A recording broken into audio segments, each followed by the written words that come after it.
Hello everyone, आज है 27 अप्रैल और आज इस वीडियो में हम बात करेंगे टाटा मोटर्स के बारे में। 428 रुपए का शेयर है, लेकिन बहुत बड़ी खबर निकल कर आई है टाटा मोटर्स में। दो बड़ी खबर है, उसके बारे में हम चर्चा करेंगे। और ये जो खबर है ना, ये बहुत बड़ी है क्योंकि भैया 5,000 करोड़ रुपए का इनको भैया टेंडर मिला है। वीडियो में हम सारी चीज़ों के बारे में डिस्कस करेंगे, लेकिन उससे पहले अगर आपने अभी तक चैनल को सब्सक्राइब नहीं किया है तो प्लीज़ अभी इसे सब्सक्राइब कर लीजिए, क्योंकि आगे भी बहुत सारे वीडियोस हैं जो आपको काफ़ी ज़्यादा हेल्प करेंगे।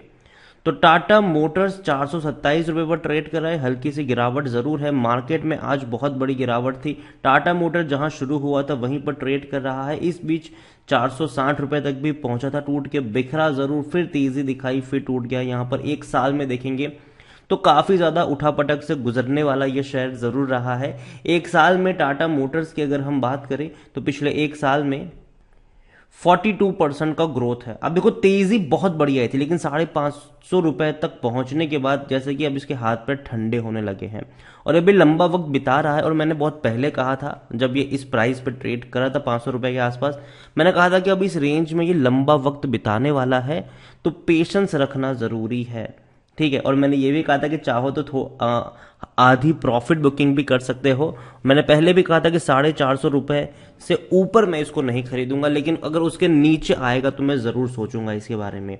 और डेफिनेटली अभी अट्रैक्टिव तो है ही। हालांकि टाटा मोटर्स मेरी तब से बाइंग की रिकमेंडेशन है जब से कोविड में ये आपको 65 से 70 रुपीज के बीच में मिल रहा था, तब से मेरी बाइंग की रिकमेंडेशन है। लेकिन जब 500 रुपए का लेवल क्रॉस किया था तब मैंने कहा था कि अगर आपको पैसों की जरूरत है तो आधी क्वांटिटी बेच सकते हो आप, बाकी को कंटिन्यू करिए, क्योंकि गिरावट तो आएगी, अब कंसोलिडेट करेगा लंबे समय के लिए। लेकिन मुझे लगता है कि अब धीरे धीरे भागने की भी कोशिश करेगा ये।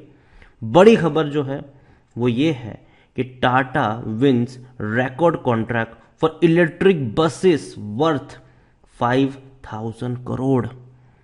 5,000 करोड़ रुपए का बड़ा कॉन्ट्रैक्ट इनको मिला है इलेक्ट्रिक बस डिलीवर करने का। अब किसको डिलीवर करेंगे? गवर्नमेंट को डिलीवर करने वाले हैं। कितनी नंबर ऑफ बसेस की बात करें तो 5,450 इलेक्ट्रिक बस का कॉन्ट्रैक्ट इनको मिला है। आप देखो, in a massive tender of 5,450 electric bus floated by Convergence Electric Service Limited under, अगर आप देखो तो गवर्नमेंट की ही स्कीम है ये, जो ministry of heavy industrial and Tuesday ये डिक्लेयर किया है इन्होंने। अब 5 मेजर सिटीज में ये इलेक्ट्रिक बस चलाई जाएगी टाटा की। पहली है कोलकाता, दूसरी है दिल्ली, तीसरी है बेंगलोर, चौथी हैदराबाद और पांचवी गुजरात का सूरत। तो ये 5 सिटी में ये पूरी चीजें होने वाली है और काफी बड़ा कह सकते हो कि इनको कॉन्ट्रैक्ट मिला है।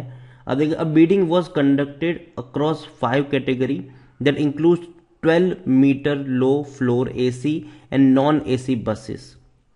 एसी और नॉन एसी बसेस की डिलीवरी यहां पर की जाएगी। टाटा की बस आप यहां पर देख सकते हो, इलेक्ट्रिक वाली बेस्ट की भी ये लोग सप्लाई कर रहे हैं, जो मुंबई में यहां पर आपको देखने को मिल रही है। तो देखो, मैंने पहले भी कहा था, मैं अब भी कहूंगा कि अभी अगर आप हैवी व्हीकल्स की बात करते हैं, बसेस वगैरह की बात करते हैं, एम्बुलेंस वगैरह की बात करते हैं जो इलेक्ट्रिक हो, तो सबसे पहले सबके जहन में सिर्फ और सिर्फ टाटा आ रहा है। टाटा सबके जहन में आ रहा है। एक और बड़ी खबर यह है कि भैया एक और नई इलेक्ट्रिक व्हीकल्स लॉन्च होने वाली है 29 अप्रैल को। Tata passenger electric mobility limited की तरफ से ये ट्वीट किया गया है और कमिंग सून है ये भैया। देखना होगा कि 29 को क्या निकल कर आता है, कौन सी गाड़ी लॉन्च होने वाली है। मेरे हिसाब से 4 व्हील जो है वो लॉन्च यहाँ पर हो सकती है, और अभी भी कोई स्पेसिफिक्स यहाँ पर दिए नहीं गए हैं, लेकिन उम्मीद करते हैं कि भैया टाटा जो भी लेकर आएगा धमाकेदार ही लेकर आएगा। लार्ज कैप शेयर है ये, 1,40,000 करोड़ से भी ज्यादा का इसका मार्केट कैप है। वॉल्यूम्स अगर आप देखो तो 64 लाख के आसपास देखने को मिले हैं। अभी दिन खत्म होते होते आराम से करोड़ से 1.5 करोड़ के आसपास इसके वॉल्यूम पहुंच जाएंगे। प्रमोटर के पास 46.40% की होल्डिंग, हालांकि अभी भी दिसंबर की ही होल्डिंग देखने को अभी भी मिल रही है। यहां पर अगर हम देखें टाटा मोटर्स को लेकर, तो टाटा मोटर्स में आप देखेंगे तो according to Money Control user सिर्फ 5% लोग ही बेचने की बात कर रहे हैं, वरना हर कोई कह रहा है खरीदारी करो। पहली चीज, मेरी बेचने की सलाह नहीं है। मैं पहले भी कह रहा हूं, अब भी कहूंगा। देखो, 500 का रेंज था, मैंने मना किया था कि मत खरीदना, और तब से मैं कह रहा हूं कि अगर 450 के नीचे मिलेगा तो धीरे धीरे ऐड करने के मौके बनेंगे। अगेन किसी एक प्राइस पे बहुत सारे शेयर्स मत खरीदना, टुकड़ों में खरीदारी करना, हर नीचे के लेवल पे एवरेज करने के मौके मिलेंगे आपको यहाँ पर। टाटा में जो बड़े बड़े ब्रोकरेज फर्म है उनकी कमेंट्री पॉजिटिव है, 600 रुपये तक के टारगेट नजर आए हैं सबके।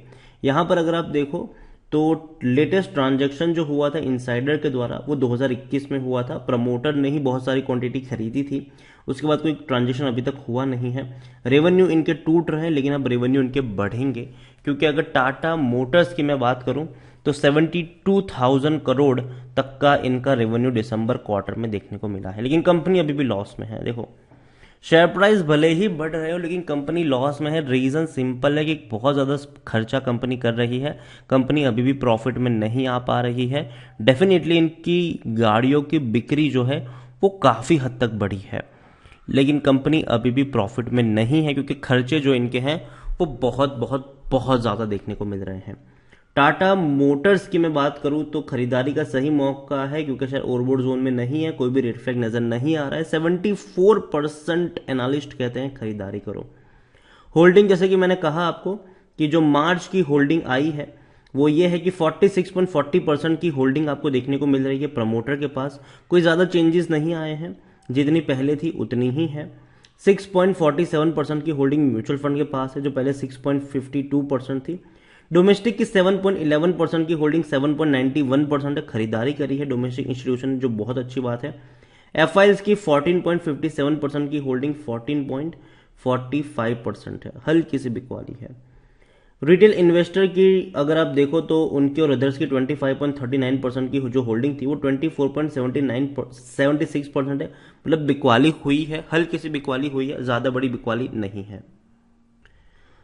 तो शेयर होल्डिंग पैटर्न में डेफिनेटली चेंज है, लेकिन कोई उतना मेजर चेंज नजर नहीं आया है। जितनी होल्डिंग्स अगर मान लो कि म्यूचुअल फंड ने हल्की सी बेची, एफआईएल ने हल्की सी बेची, तो सामने डोमेस्टिक वालों ने खरीदी है, यहां पर काफी बड़ी क्वांटिटी खरीदी है उनकी तरफ से। देखो टाटा मोटर मुझे लगता है कि बहुत ही बढ़िया कंपनी है, बेहतरीन कंपनी है, धीरे धीरे इंडियन मार्केट को ये कैप्चर कर रही है। और इतना ही नहीं, देखो दिक्कत अभी भी इनके लिए है। आप कहोगे यार सब कुछ अच्छा है तो गलती कहां हो रही है, तो गलती हो रही है जेएलआर में। जेएलआर का जो सबसे बड़ा मार्केट है वो है चाइना और यूरोपियन कंट्रीज। हाल फिलहाल में हो क्या रहा है कि चाइना में कोविड की वजह से बिक्री कम हो रही है और यूरोपियन कंट्रीज में डेफिनेटली अभी हालत उतनी अच्छी नहीं चल रही है। तो ये दोनों जो बड़े बाजार थे जेएलआर के, और काफी बड़ा रेवेन्यू जेएलआर से भी निकलता है, तो वहां पे प्रॉब्लम्स क्रिएट हो रही है और कहीं ना कहीं वो टाटा मोटर्स को भी ड्रैग कर रहे हैं।